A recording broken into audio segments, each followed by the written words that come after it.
మన vintage collections Kadambari collections పూర్ణిమ prints లో ఎంత కొంటే అంత ఉచితం. పేరెంట్స్ రెసిస్ట్ చేసేటప్పుడు మీరు ఎలా సపోర్ట్ చేసుకునే వాళ్ళు, ఎలా డిఫెండ్ చేసుకునే వాళ్ళు మీ ఆర్గ్యుమెంట్స్ ని?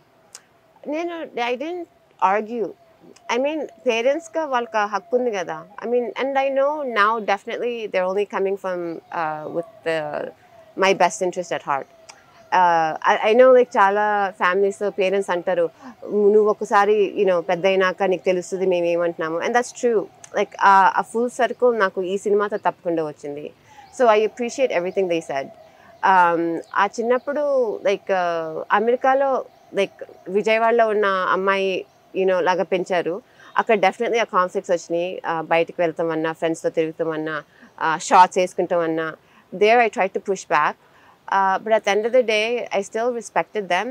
అండ్ ఒక టైం పీరియడ్లో ఇక నాలాగా నా అభిప్రాయంతో నేను జీవించాలంటే it's not fair to ask them to support me financially అని నేను అనుకున్నాను.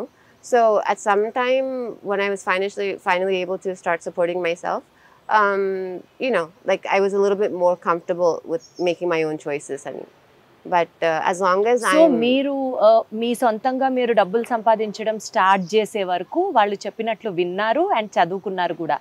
మీరు ఎప్పుడైతే కొంచెం కొంచెం దాచడం స్టార్ట్ చేశారో దెన్ మీ ఇంట్రెస్ట్ ని యాక్చువల్ గా పిక్చర్ లోకి తీసుకురావడం స్టార్ట్ చేశారు. as much as I can, and తర్వాత డెఫినెట్లీ వాళ్ళ డబ్బుతో సినిమా తీస్తామంటే I think that's wrong. ఎందుకంటే ఎంతైనా సినిమా రంగం is a gamble, right? So వాళ్ళ కష్టపడిన డబ్బు లైక్ నా రిస్క్, నా ఇంట్రెస్ట్ నేను రిస్క్ చేసే ఒక చాయిస్ మీద పెడతాం నాకు ఎప్పుడు ఇష్టం లేదు, ఎప్పుడు అసలు అనుకోలేదు కూడా.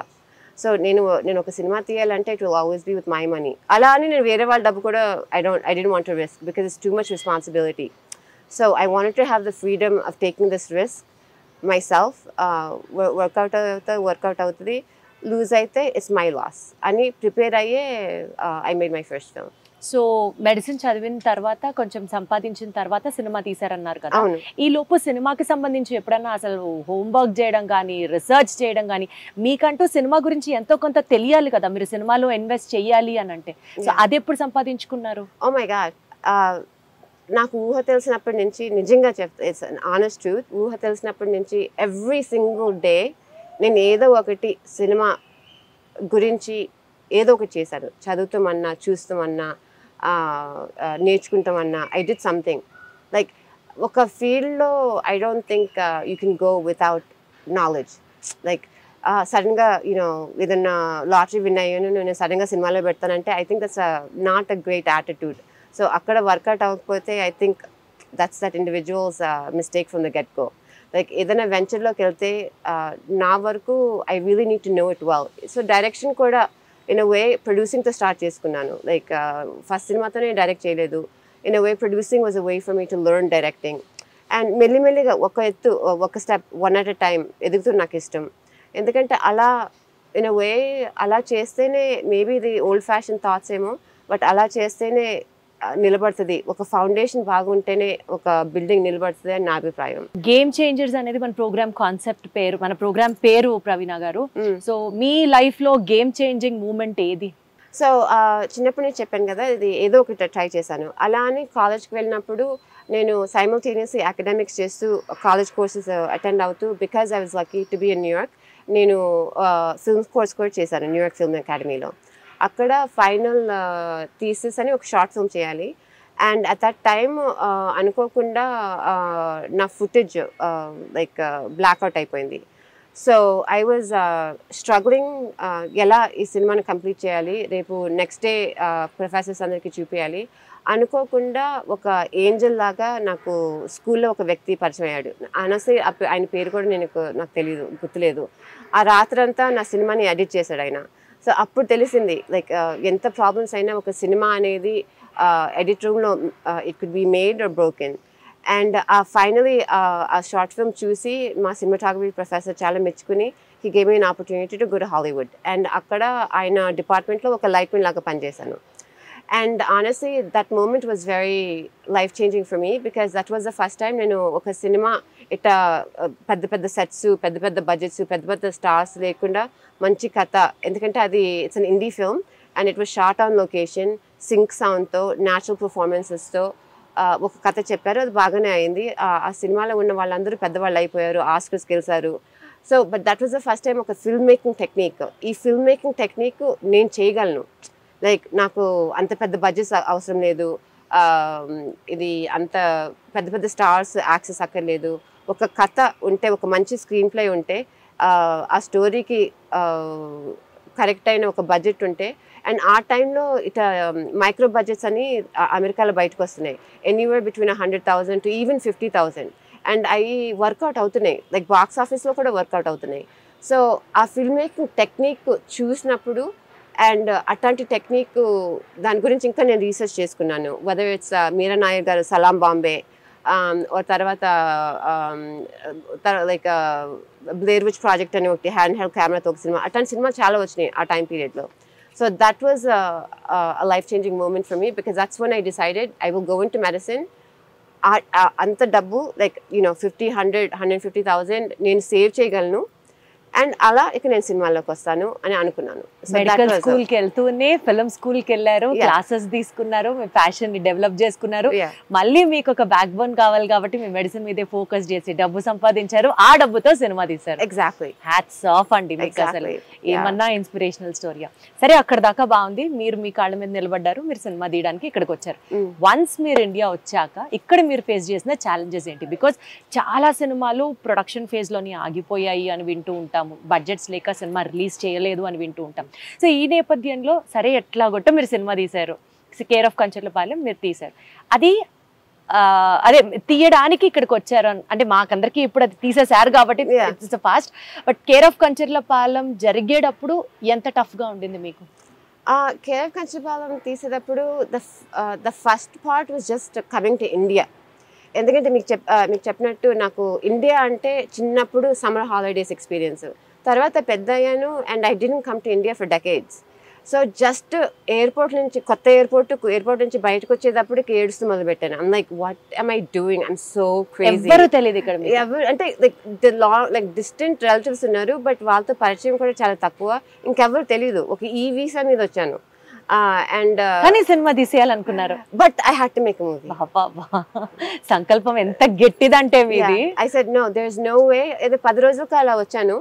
There was no way I was leaving. Mummy డాడీకి ఏమని చెప్పారు సినిమా తీయడానికి వస్తున్నా అని చెప్పారు? Absolutely not. No way.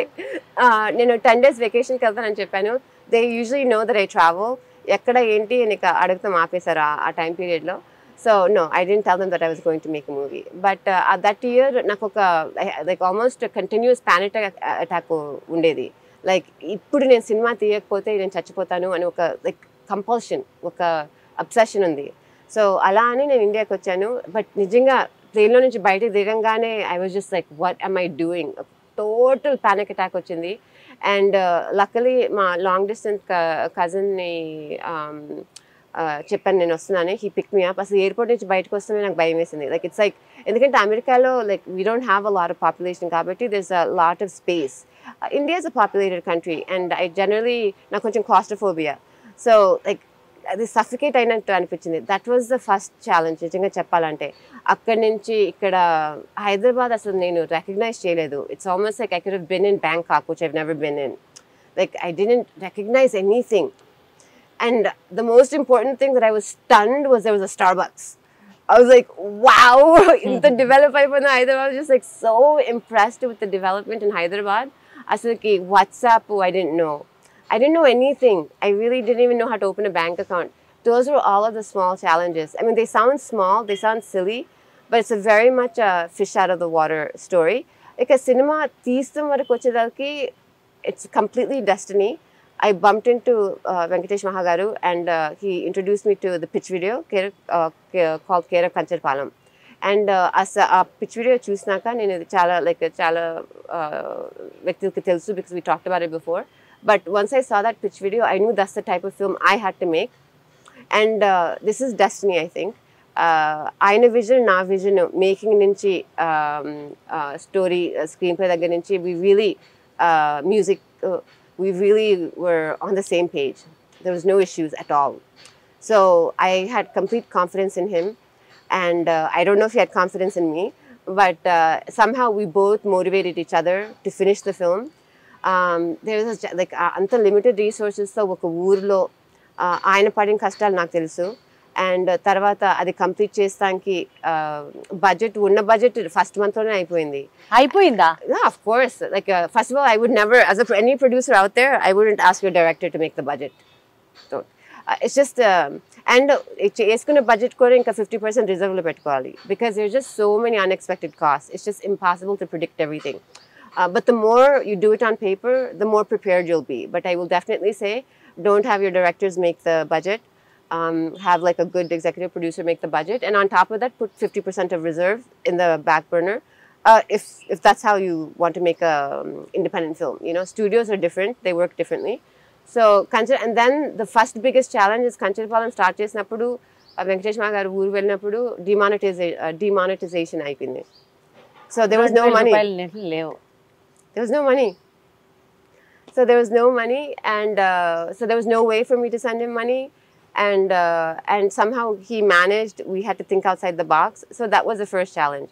Rondo challenge. At the end of the day, we're working with newcomers. Sync sound. Meer Kancharipalam eppudanna vellaro ledu. Every 5 minutes there's a train. Correct. And there's always dogs barking, and there's always buffaloes. So adantha manage chestam. I know it took him a little longer time. So October lo start cheskundam anukunna aina. I think he ended up starting in November or December. As I said, the budgets అయిపోతున్నాయి, you know, because it delays అవుతాయి unexpected. And తర్వాత like he also had to reshoot. Actress drop అయిపోయింది, అందుకే I ended up playing Salima. So నేను మళ్ళీ, you know, I had to come back.